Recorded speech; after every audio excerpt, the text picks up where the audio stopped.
Bismillahirrahmanirrahim. Assalamu alaikum. I'm Professor Aisha Humayun. I'm going to talk about basics of data analysis and statistical planning. And by the end of the session, you will be able to apply the concepts and types of data and variables in your research synopsis. You can estimate sample size in plan data analysis, and you can demonstrate the application of the descriptive and inferential statistics. So let's talk about the basic concepts. What is a variable? A variable is a neutral measurement or a value that is a characteristic or an attribute that can take on different values. So variable means to vary, and a factor is a directional part of the variable. And for example, educational status is a variable while illiteracy is a factor. So a variable includes the factors and a variable is neutral. And what is observation and value? A single measurement on a subject is observation. For example, hemoglobin level measured on a reproductive age female is an observation. Data set हम कहते हैं कि जब हम एक population पे reproductive age females पे अगर मैं हीमोग्लोबिन मेजर करती हूँ, सबके लेवल्स लेती हूँ, that is a data set. अगर मैं उसमें एज और जेंडर भी लेना शुरू कर देती हूँ, that is a data. Okay, so multiple data set मिलके डेटा बनाते हैं. What is a variable is the characteristic or attribute of a person, object or phenomenon that can take on different values. और इसमें आपके example में हमारे पास gender, as और बहुत सारे और वेरिएबल्स आते हैं, जिसमें अभी हम आगे डिस्कस करते हैं. क्लासिफाई हम कर सकते हैं वेरिएबल्स को based on causal relationship, based on scale of measurement. तो स्केल ऑफ मेजरमेंट पे हम देखें तो वी हैव क्वांटिटेटिव और न्यूमेरिकल वेरिएबल्स, कैटेगोरिकल और क्वालिटेटिव वेरिएबल्स. क्वांटिटेटिव वेरिएबल में हमारे पास कंटिन्यूस और डिस्क्रीट होते हैं. कंटिन्यूस मींस के जो वेरिएबल मेजर या एस्टिमेट हो सके वो कंटिन्यूस होता है और उसमें इन्फिनिट नंबर ऑफ वैल्यूज देता है और पॉइंट्स में भी आंसर आ सकता है. For example height, weight, as.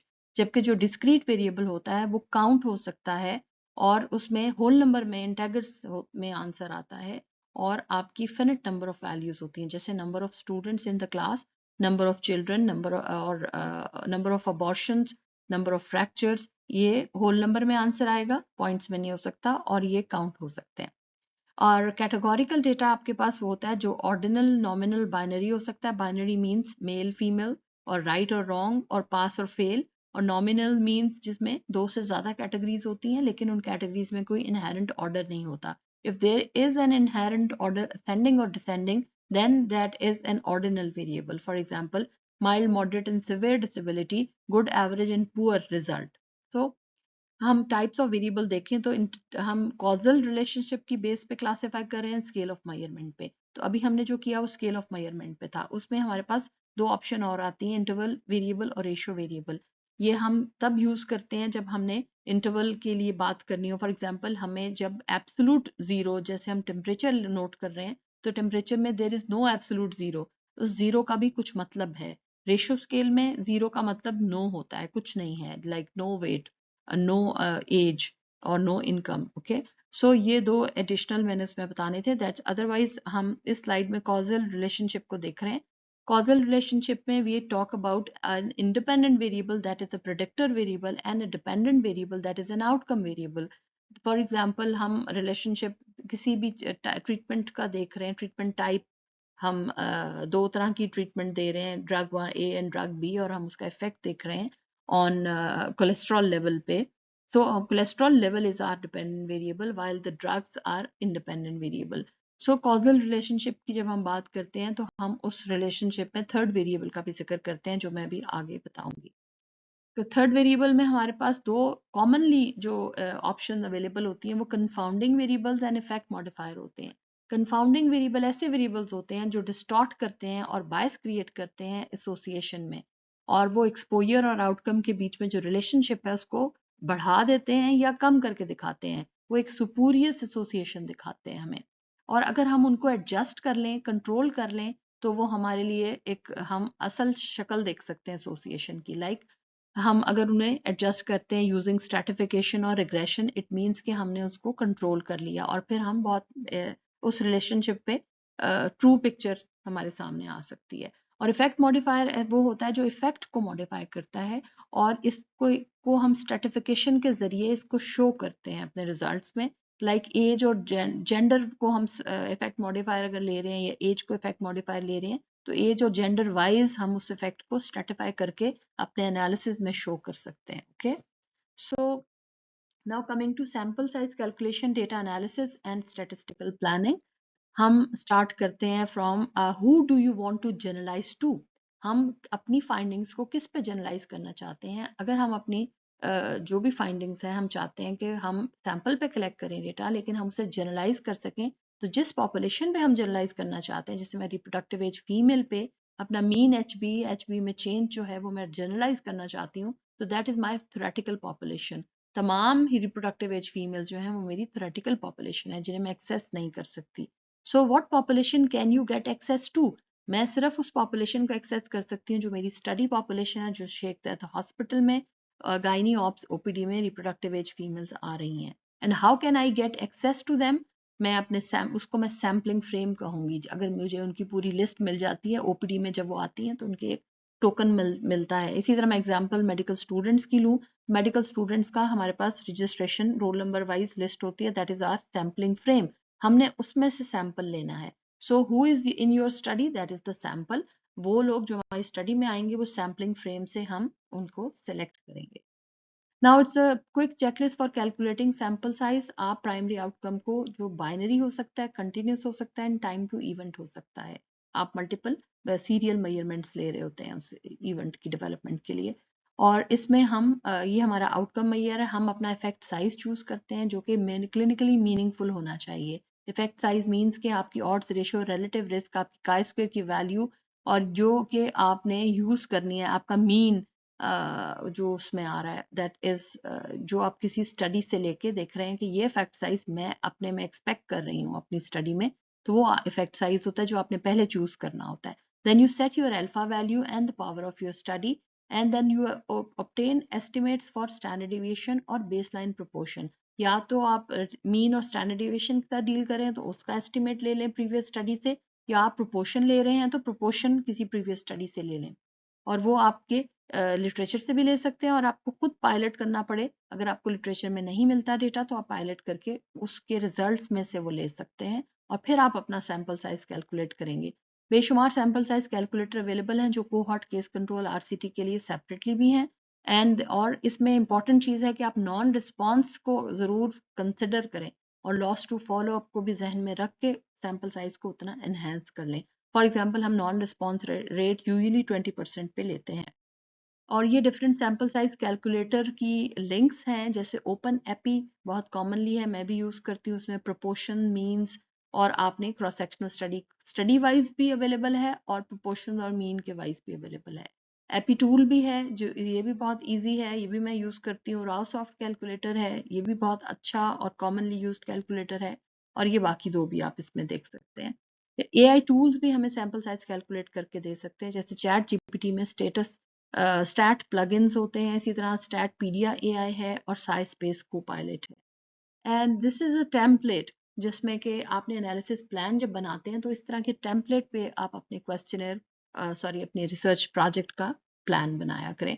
और इस टेम्पलेट में आप अपने प्राइमरी ऑब्जेक्टिव आउटकम लिखते हैं, एनालिसिस पॉपुलेशन बताते हैं किस पे कर रहे हैं, वेरिएबल की डेफिनेशन एंड कोडिंग स्पेसिफाई करते हैं जो आपने बाद में एसपीएसएस में करनी है, डेटा मैनेजमेंट एंड क्लीनिंग करते हैं, डिस्क्रिप्टिव स्टैटिस्टिक्स स्पेसिफाई करते हैं, प्राइमरी एनालिसिस के बारे में बताते हैं, एडजस्टेड एनालिसिस के बारे में बताते हैं कि आपने कौन से कोवेरिएट या कंफाउंडिंग वेरिएबल्स या इफेक्ट मॉडिफायर को आपने एनालिसिस उन पे करना है. देन assumption चेक्स करते हैं कि आपने नॉर्मेलिटी चेक कर ली, आपने वेरिएंस चेक कर ली, आपने मॉडल डायग्नोस्टिक रन कर लिए, and your missing data handling कैसे होनी है उसके बारे में आप अपने इसमें लिखते हैं. सब ग्रुप और सेंसिटिविटी एनालिसिस भी आप इसमें कर सकते हैं. सॉफ्टवेयर और रिप्रोड्यूसिबिलिटी का के लिए आप उसका नाम लिखते हैं, उसकी वर्जन मेंशन करते हैं और फिर आप प्रेजेंटेशन ऑफ योर रिजल्ट करते हैं in form of table and figures. और फिर आप एथिक्स एंड डेटा प्रोटेक्शन के बारे में भी बताते हैं कि आप क्या करेंगे कि आप डेटा को प्रोटेक्ट रख सकें और उसकी एथिकल यूज इंश्योर कर सकें, और स्टोरेज कैसे होगा, एक्सेस कैसे होगा, ये तमाम बातें आप इसमें प्लान में लिखते हैं. ये लेकिन जब आप साइनॉप्सिस में सब कुछ डालेंगे तो बहुत ब्रीफ 1 पैराग्राफ की फॉर्म में ऐड करेंगे. सो हमारे पास डिस्क्रिप्टिव और इन्फ्रेंशियल स्टैटिस्टिक्स होती हैं कि हम अपने डेटा को प्रेजेंट कर सकते हैं. इन डिस्क्रिप्टिव स्टैटिस्टिक्स हमारे पास ऑप्शन आ जाती है बार चार्ट की, पाई चार्ट की, ये पाई है, ये बॉक्स प्लॉट की। फिर हमारे पास ऑप्शन आ जाती है ये लाइन जो बार चार्ट है अगेन, जिसमें कि आप मेल फीमेल देख रहे हैं। और इसके अलावा हमारे पास यहाँ पे एक और बार चार्ट की दिखाया हुआ है, ये हिस्टोग्राम था सॉरी, और ये आपके पास लाइन डायग्राम, लाइन चार्ट आता है। तो हिस्टोग्राम के भी सेंटर पॉइंट्स को आप ज्वाइन करते हैं तो फ्रीक्वेंसी पॉलीगॉन बन जाता है। Now statistical test, quick decision guide for students. हमें देखना होता है फर्स्ट स्टेप पे to identify the outcome variable type, कि हमारा आउटकम वेरिएबल जो है वो कंटिन्यूस है, कैटेगोरिकल है, टाइम टू इवेंट है।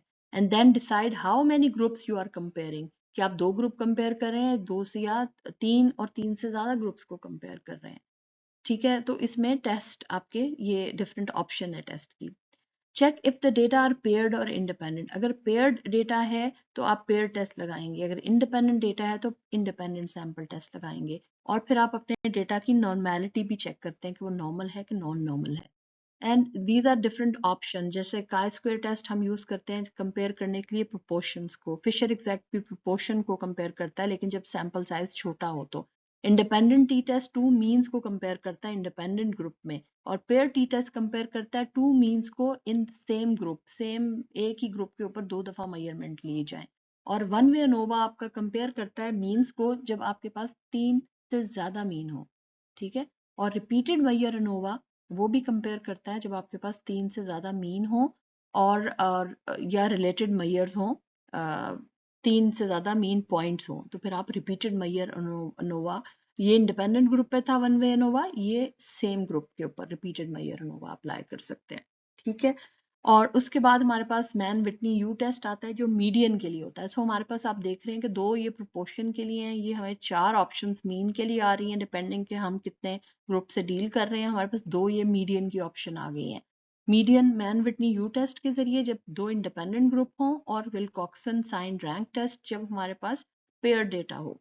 और हमारे पास मीडियन की एक और ऑप्शन है दैट इज कॉल्ड वेलिस टेस्ट, जो कि 3 या 3 से ज्यादा ग्रुप्स के लिए होता है।